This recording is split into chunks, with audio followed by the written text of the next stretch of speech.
Nauwi po sa pasasalamat ang pagbasbas ng mga sasakyan sa Minor Basilica of Our Lady of Manaoag matapos makaligtas sa mga deboto at motorista sa biglaang pagbagsak ng isang puno ng akasya sa blessing area ng simbahan pasado alas 5 ng hapon kahapon.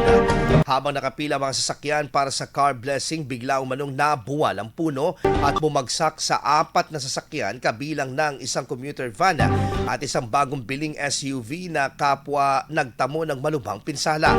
Nadamay din ang 2 pang SUV sa nasabing insidente.